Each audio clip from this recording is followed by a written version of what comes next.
누가복음 19장 28절로 36절 말씀 한 절씩 교독하고 마지막 절은 함께 읽겠습니다. 제가 먼저 읽습니다. 예수께서 이 말씀을 하시고 예루살렘을 향하여 앞서서 가시더라.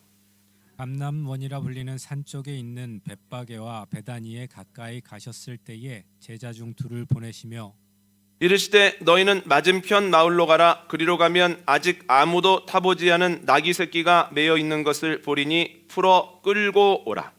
만일 누가 너희에게 어찌하여 푸느냐 묻거든 말하기를 주가 쓰시겠다 하라 하시매 보내심을 받은 자들이 가서 그 말씀하신 대로 만난지라.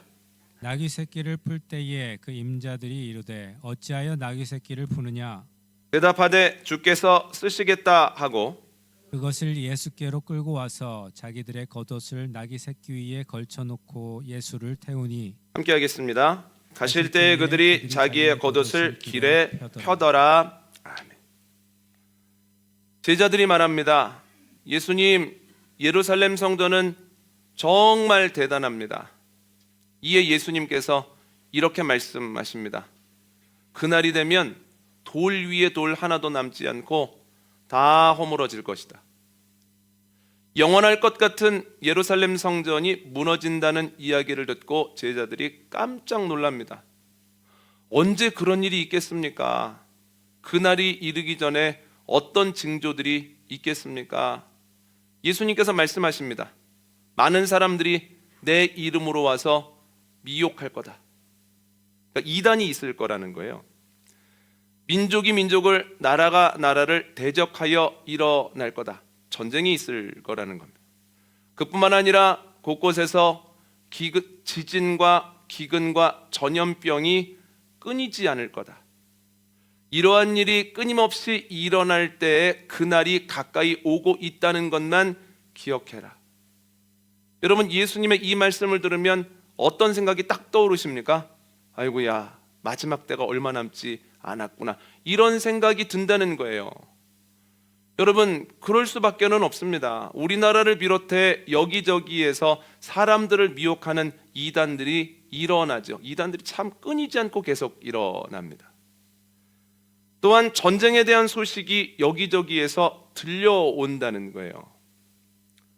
얼마 전에 미얀마에서 지진이 있었죠. 그 전에 IT 지진이 있었죠.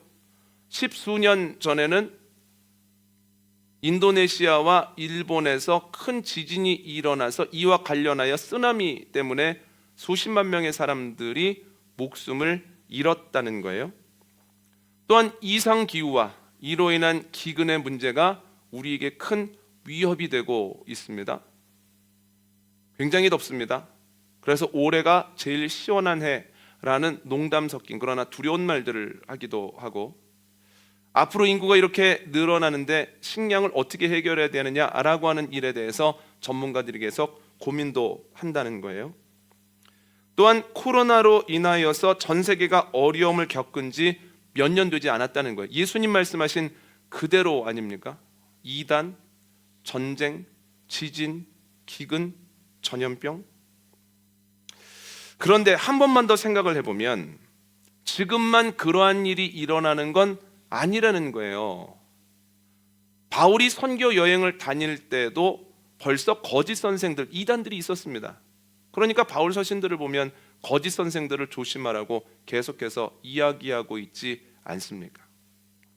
지금만 전쟁이 있는 것 같은데 그렇지 않다는 거예요. 로버트 케이건은 자신의 책 밀림의 귀환에서 이렇게 이야기를 합니다. 한번 잘 들어보십시오. 지난 70여 년 동안 무역은 비교적 자유로워지고 개인의 권리도 점점 존중하게 되고 국가들 간의 비교적 평화로운 협력이 이루어졌다. 자유주의 질서의 핵심적 요소들이 실현되었다는 뜻이다. 이러한 현상은 역사적으로 볼 때 아주 이례적인 현상이다.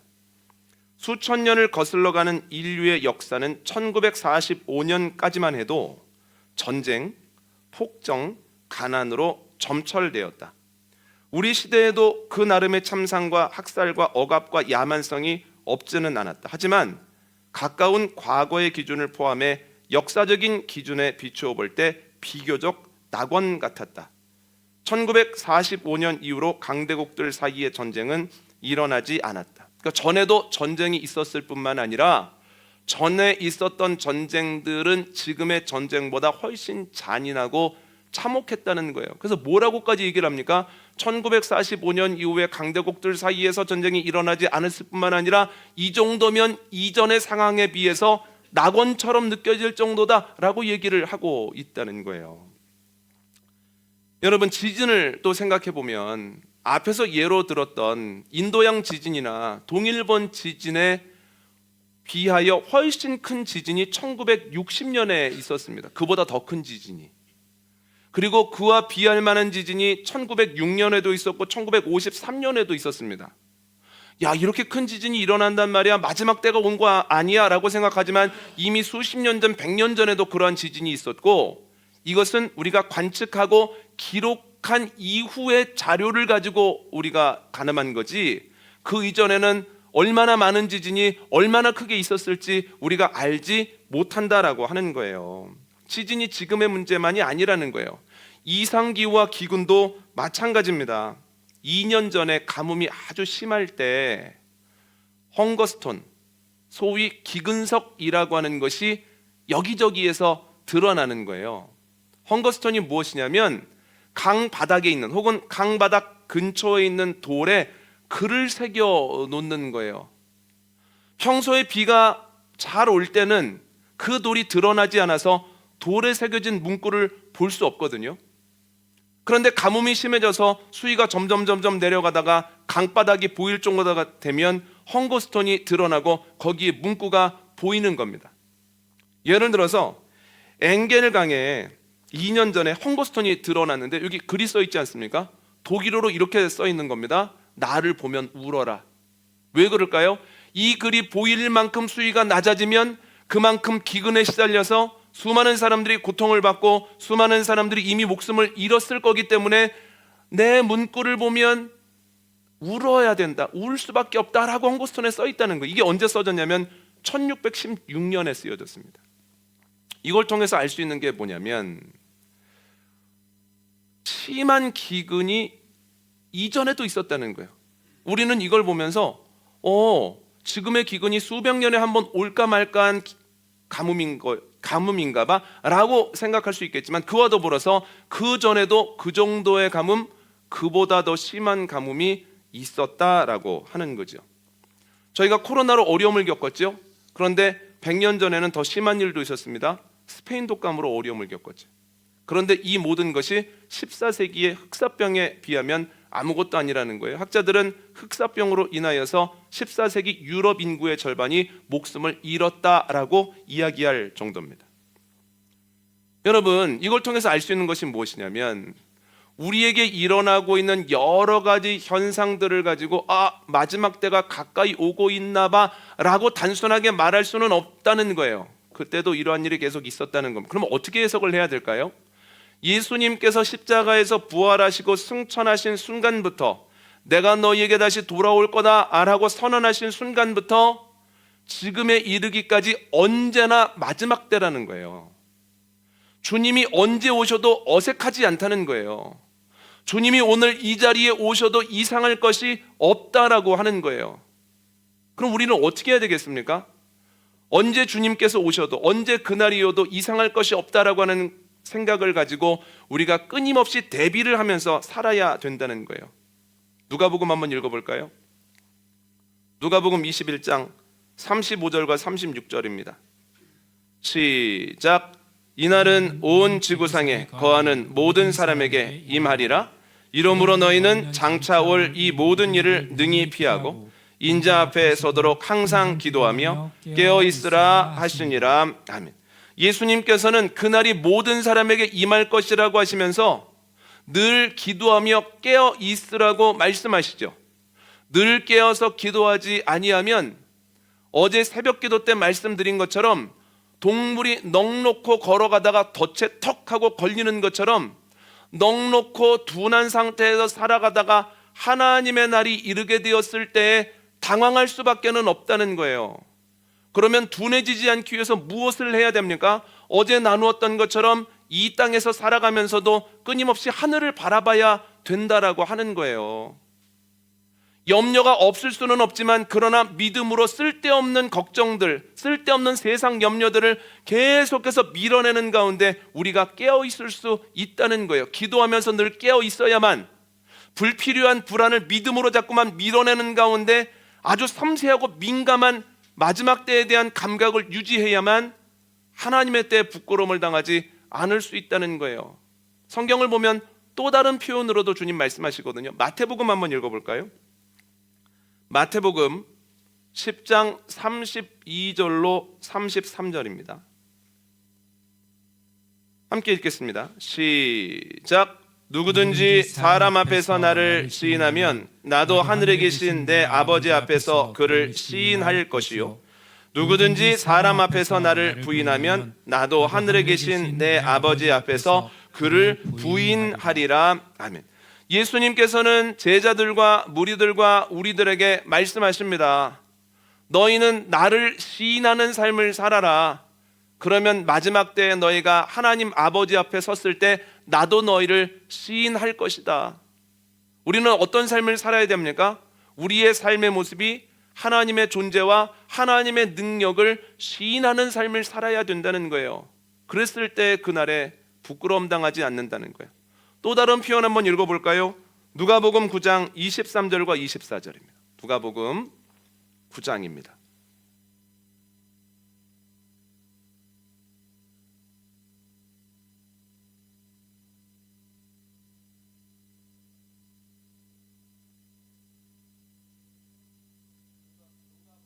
장 23절로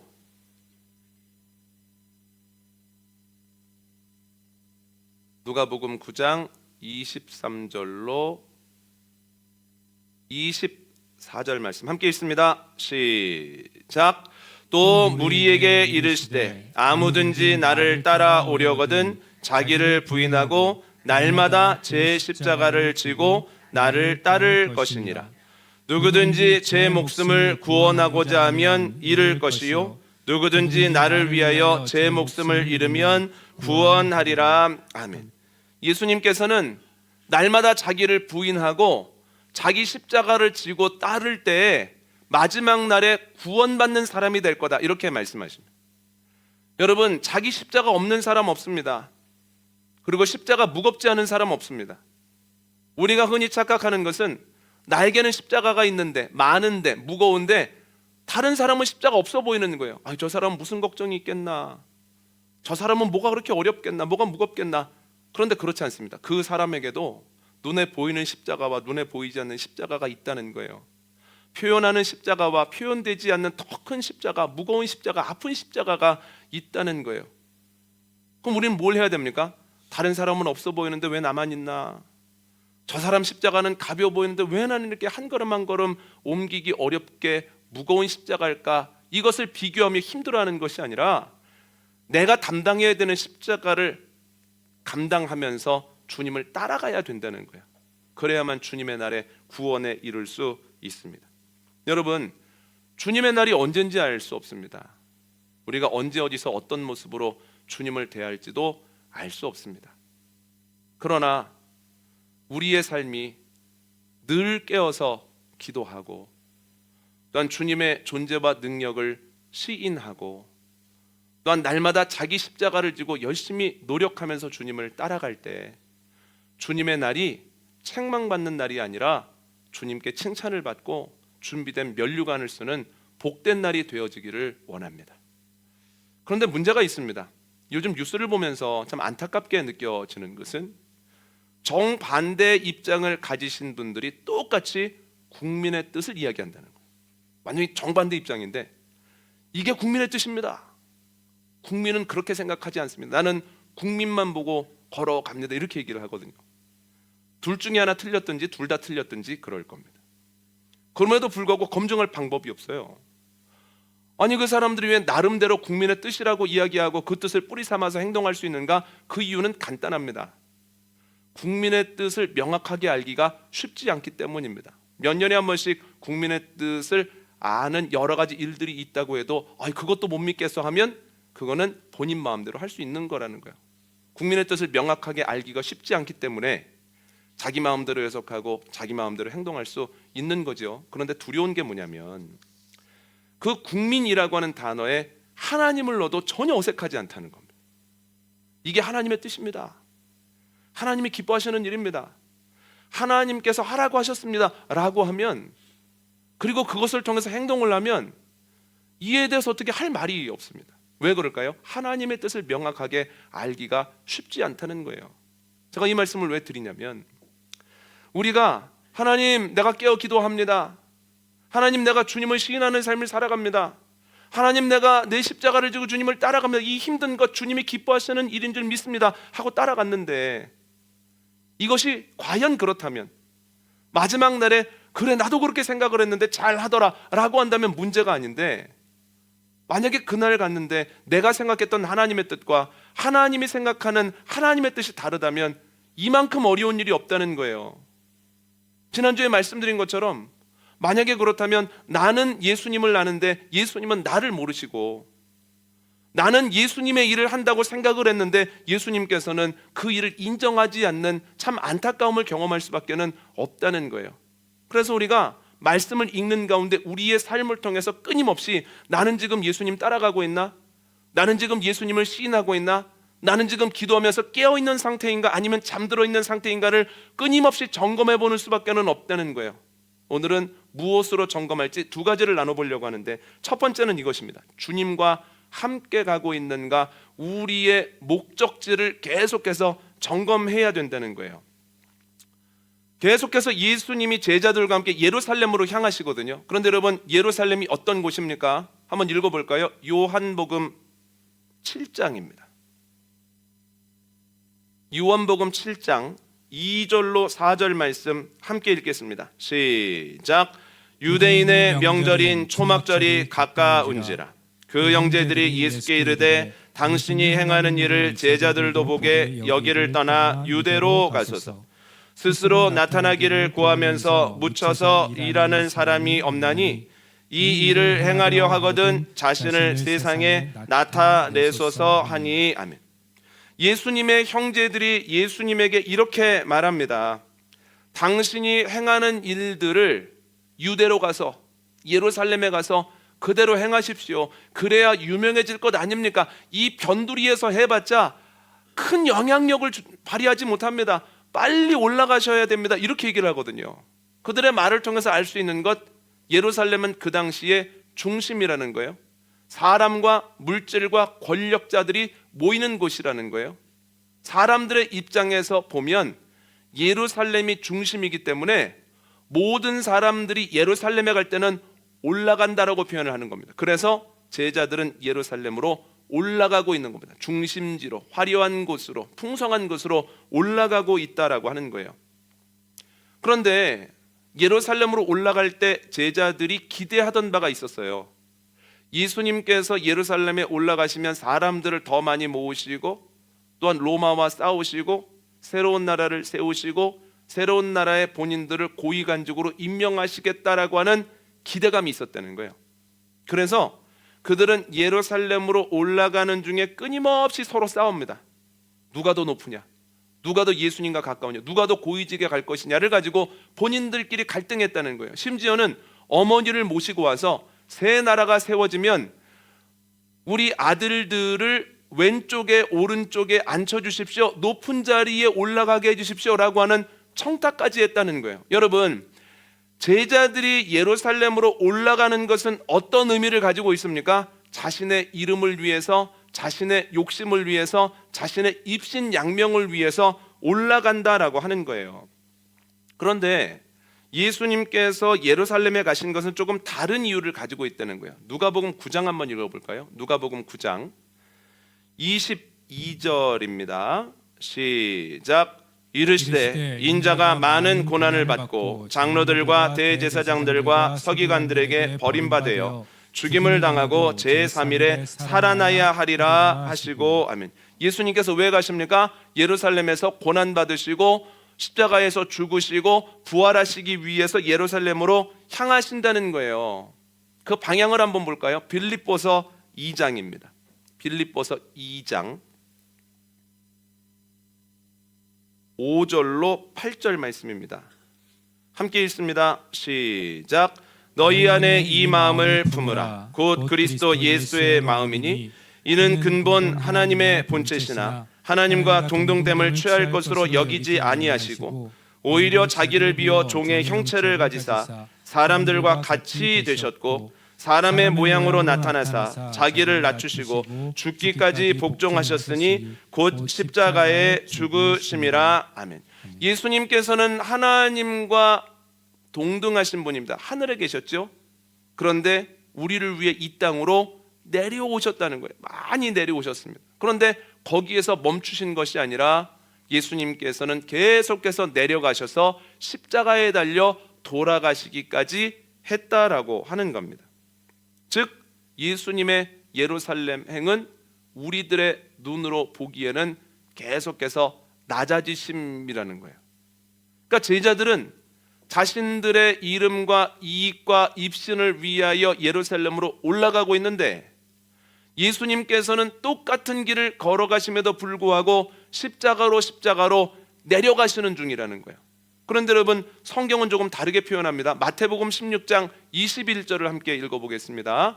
마태복음 16장 21절 함께 읽습니다. 시작.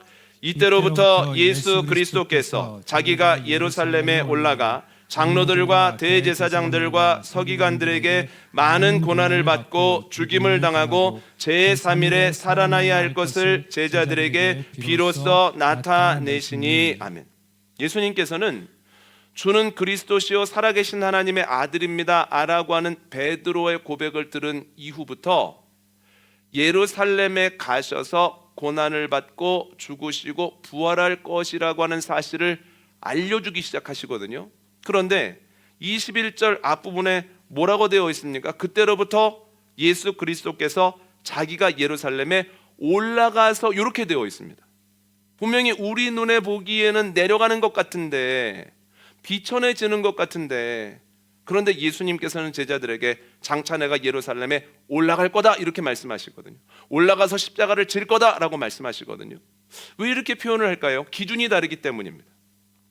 제가 분일 때도 말씀을 드렸지만 사람의 기준은 이것입니다. 어디가 강력하냐, 어디가 풍성하냐, 어디가 빠르냐. 그래서 우리는 세계의 중심을 어디라고 얘기합니까? 미국이라고 당연히 얘기를 하지요. 그래서 제자들에게는 예루살렘이 중심이고 예루살렘으로 올라가는 거예요. 그런데 예수님의 기준은 다르다는 거예요. 하나님의 뜻이냐, 하나님이 기뻐하냐, 이것이 기준이라는 거예요. 하나님의 뜻에 합하여 가는 길이면 올라가는 길이고 하나님의 뜻에 반하는 길이면 내려가는 길이라는 거예요. 하나님께서는 예수 그리스도에게 십자가를 지고 모든 죄를 담당할 것을 원하시고 맡기셨기 때문에 예수님께서는 하나님의 뜻에 합한 길을 걸어가고 있기 때문에 우리들의 눈에 보기에는 내려가는 것 같은데 나는 예루살렘으로 올라간다라고 말씀하시죠. 정리하자면 예수님도 제자들도 변두리에서 예루살렘으로 나아가고 있습니다.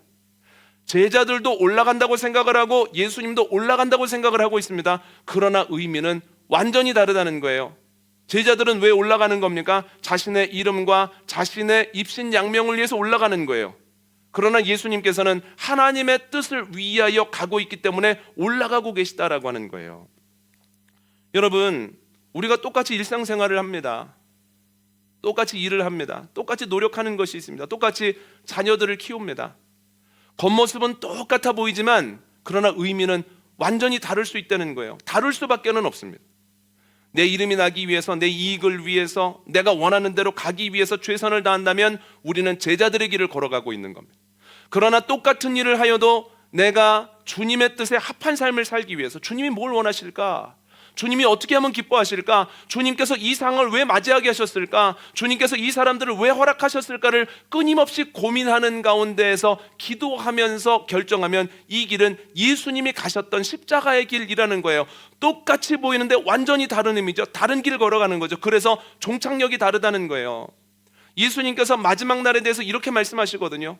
두 사람이 똑같이 밭을 갈고 있다가 그날이 되어지면 한 사람은 들림을 받고 한 사람은 버려둠을 당한다는 거예요. 두 사람이 똑같이 맷돌을 돌리고 있었는데 한 사람은 구원을 받고 한 사람은 멸망의 길로 가더라는 거예요. 왜 그렇습니까? 겉으로 보기에는 똑같은 일을 하고 있지만 그 안에 있는 내용과 의미는 완전히 다르기 때문이에요. 여러분, 우리가 제자들의 길이 아니라 예수님의 길을 가게 되어지기를 원합니다. 우연히 일어나는 일은 없습니다. 주님께서 나에게 맡기신 일이고 맡기신 사람들이고 나에게 담당시키신 십자가입니다. 그것이 힘들지라도 주님께서 왜 맡기셨을까? 어떻게 하면 주님이 기뻐하실까를 끊임없이 고민하는 가운데 예수님이 걸어가셨던 길을 걸어가고 그 십자가 같은 고통을 통과하고 난 다음에는 예수님이 보여주셨던 부활의 길도 우리가 걸어가게 되어지는 은혜를 체험하게 되기를 원합니다. 두 번째 점검할 건 이것입니다. 주님과 같이 하고 있는가예요. 주님과 같이 하고 있는가. 방법을 점검하는 겁니다. 예수님께서 예루살렘에 입성하실 때 새끼나귀를 타시거든요. 그런데 아무리 생각해도 이건 좋은 방법이 아닙니다. 크게 두 가지만 꼽자면, 첫 번째는 새끼나귀를 타는 거 불편합니다. 자료를 찾아봤더니 나귀는 다 자라도 키가 140에서 150cm 정도 됩니다. 그러면 새끼나귀는 훨씬 더 작겠죠. 예수님은 성인 아니십니까? 그럼 예수님께서 그렇게 작은 새끼나귀를 타셨다고 한번 생각을 해보십시오. 여러분, 애들이랑 장난칠 때 나 업어줘라 하고 애들이 없는 경우 있잖아요. 그러면 둘 다 불편합니다. 업은 애도 힘들고 업힌 어른도 불편합니다. 폼도 안 납니다. 엉거주춤하게 되는 거예요. 그런 상황이 새끼나귀를 타고 가시는 상황이에요. 두 번째, 좋은 방법이 아닌 이유는 비교되기 때문이에요. 여러분, 이스라엘 사람들 우리나라 사람들하고 참 비슷한 게, 첫 번째는 솜씨가 참 좋습니다. 두 번째는 웬만해서는 포기를 안 합니다. 우리나라가 독립을 포기 안 했던 것처럼 유대인들도 끊임없이 독립을 포기하지 않았다는 거예요. 그래서 로마도 명절이 가까이 오면 긴장을 했다는 거예요. 사람들이 많이 모이잖아요. 사람들이 모여서 잘못하면 이것이 소요 사태로, 이것이 독립운동으로 갈 수 있기 때문에 명절이 가까워지면 그들의 마음을 식히기 위해서 굉장한 노력을 냈습니다. 그 중에 하나가 뭐냐면, 명절을 며칠 앞뒀을 때에 평소에는 가이사랴에서 사는 유대의 총독이 군사들을 이끌고 예루살렘에 입성하는 겁니다.